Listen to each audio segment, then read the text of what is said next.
Hey, Mark Meldrum, Meldrum's Monster Garage, and this 59 Impala has been just kicking my butt this week. I tell you, I did get a test drive in last weekend, and hopefully you guys enjoyed that, but as soon as we got it in the garage, the shifter mechanism was locked up. So I've been struggling with that, and I don't know if you notice, but in the video, the blinker was blinking, and I don't know why it was blinking because the switch wasn't in the right position. So, been tracking down electrical issues with this darn thing too. So, it finally led me to the electrical switch, which was on the steering column, and I had to take it out. And I'll tell you what I found was that the switch that's supposed to move back and forth just like this was jammed to one side and it wasn't moving. So that makes sense why no matter which way I had the directional signal pushed up or down, the cable could not move this. The cable was just sliding inside this little piece here. So I took a chance. I read some reviews on newer switches and from Summit, and they said, don't buy this. It works a couple times and then it's junk and it doesn't work. So I took a chance and I pried these tabs apart very gently. And when I got it far enough apart, I just lifted it up a little bit and the switch freed up. So now it's moving back and forth like it should be. So I'm gonna put it back in the car and maybe it works. That would be great.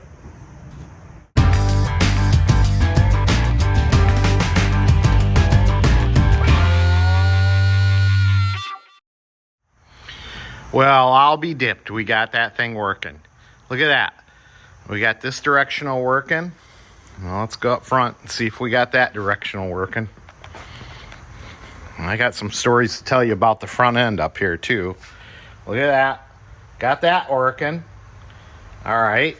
So let's take a walk down here and around to the driver's compartment. Now, should be an indicator light on the dash, but I think we got a problem there because there's no bueno there. But if we turn the other one on, look at that. We got a directional. So we got a bulb out on the dash. Another problem to solve. But look at this. Come back here. We got a blinker there. I don't know if we got brake lights yet, but I might have to have you help me out with that. So I'll set the camera up to look at that. Look at that. Got a blinker there too. So, a little futzing around with that directional signal switch, and we got that fixed. All right. I'm going to set you up so you can check for brake lights. All right, pay attention. See if we got brake lights. I might be able to see them too. There we go. That's the clutch. Isn't that the clutch? No, here's the brake. That's the clutch. Any brake lights? No. I can't see them from here. Ay. More problems. Did you see the brake lights? I don't think I saw them. All right, I pulled that bad bulb out of the dash, and it was bad. I checked it. And as long as I ground this should blink too. There we go. Now we got blinkage. Now we just got to figure out what's going on with the rear marker lights. All right, I looked around. I found a bad fuse. Let's see if we got brake lights now. Let me know, all right?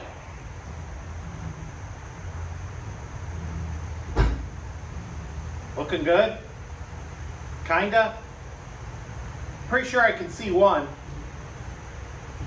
I don't know about the other. back and review the let's go back and review the tape. All right, I took the socket. I took the bulbs out of the sockets. I cleaned them up, put some grease on them. See if we made any progress here. All right.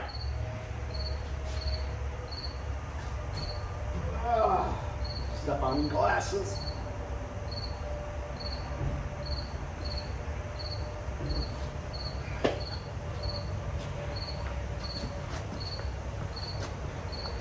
I can't see, it's so light out. I tell you what, chasing these ground problems around is not fun.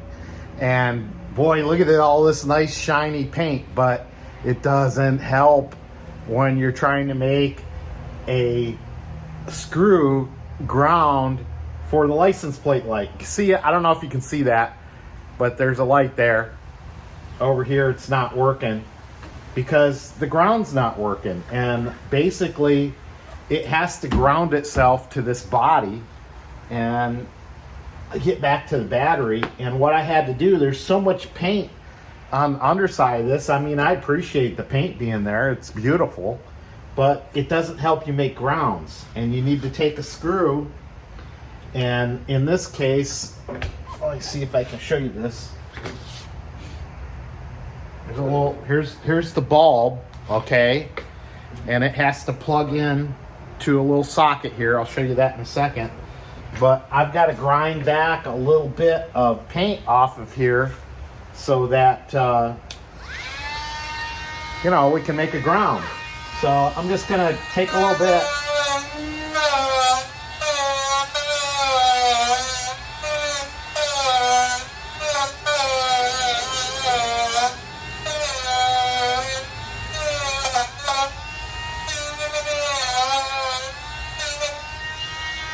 All right, so now I got through the 20 layers of primer and the 5 layers of paint and 2 layers of clear. Now, I think this is a one-stage paint. But anyway, you get the idea. You got to grind through a little bit of that so that when you put the screw in, it's going to make a ground for the housing. So that's my point. So I'll show you a little close-up here. So here's the little socket that's got to go in there. And I cleaned that out with a little brass brush, and I put a little white lithium grease in there to give it a little lubrication, and then it's going to go down into this hole, and it's just got to push down in there. All right, so hopefully you can see that. This side's all lit up, and you can see if I got a good ground, this light will light up. See? I mean, look at that. As soon as I hit the ground, it lights up, and voila, we're back in business.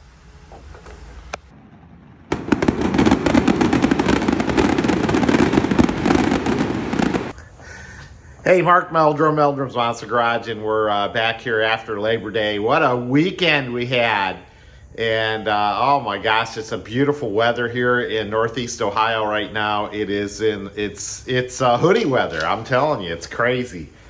And of course, I worked down at the Guardian Stadium all weekend long. Had a great weekend series with the Seattle Mariners. Won 2 out of 3, so not bad. And then Sunday put me on the field for Kids Run the Bases. And I tell you, seeing those kids come down on a major league field, I mean, and stand on it for the first time is it's something special to me. I mean, I love baseball. I love working down at the Guardian Stadium, and every once in a while I work Kids Run the Bases, where they actually put me on the field to make sure the kids don't run out on the grass and do all some crazy stuff. But it's fun. I mean, you sit there and, God, it's like half a Kaiser's Army lines up to go run the bases. It's Kids Run the Bases on Sunday usually.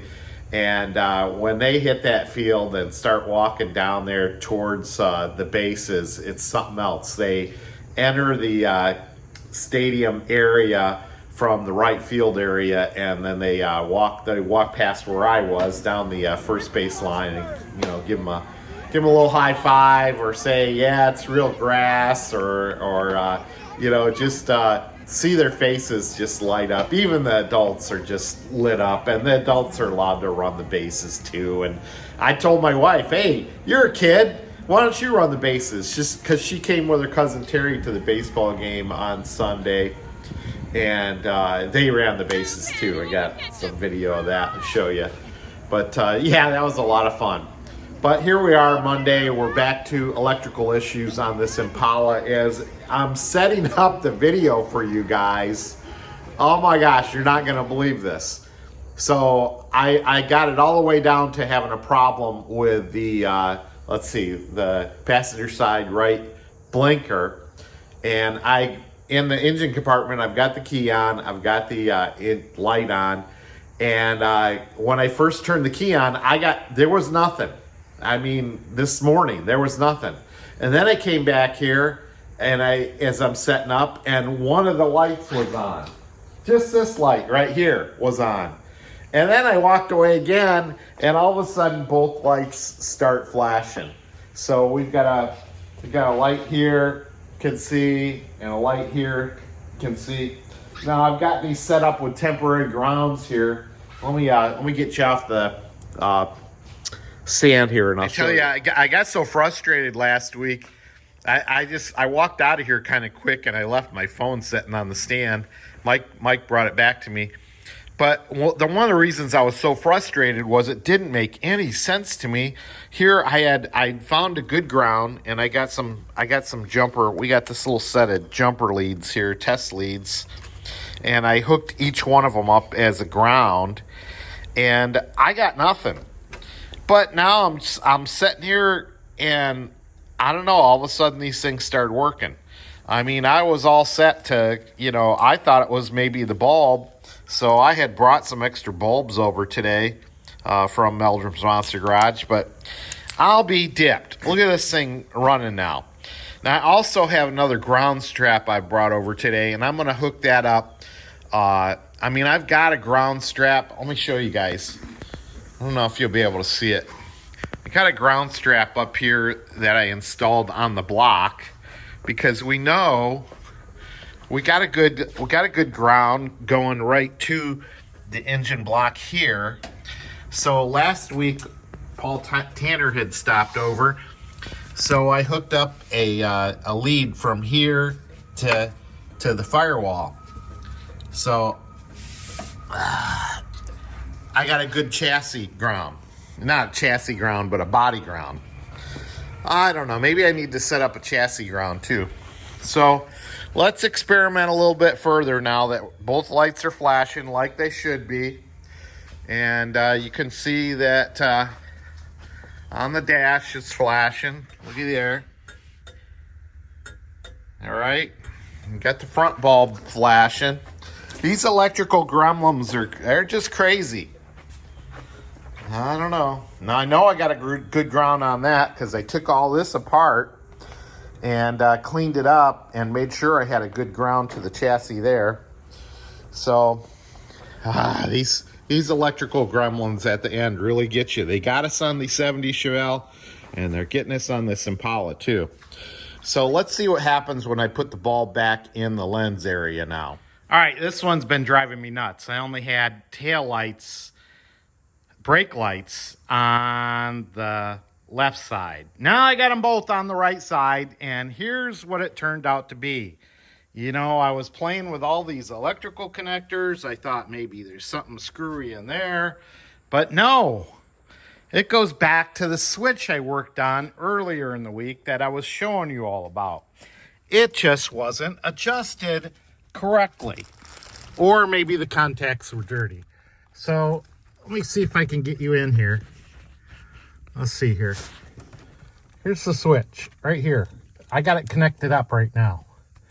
If you get it too far over on your adjustment, I'm going to show you. If you get it too far over, I'm going to push it over a little bit that way. All right. All right, it's too far over. And I think only one brake light will be lit. Yeah, there it is. One brake light lit.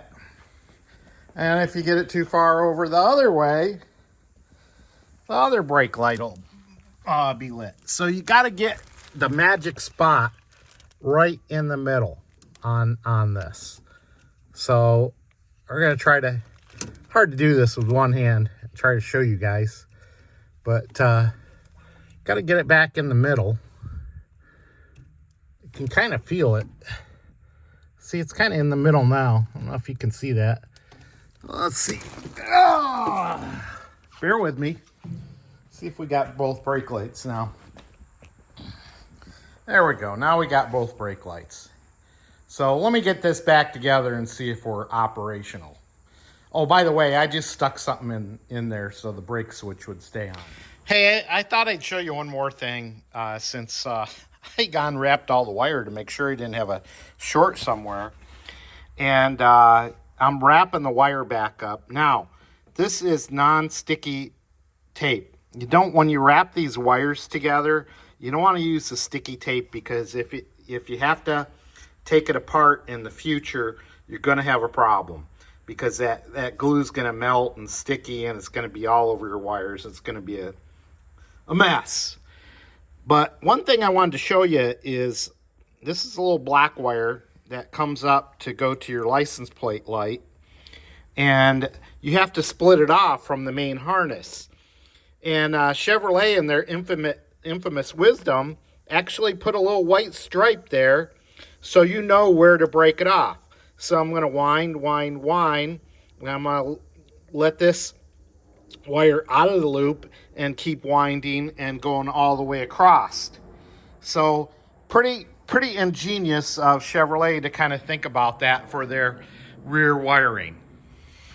Yeah, and then when you get to the end on this, all you're going to do is you're going to loop this around. I can't do it with one hand.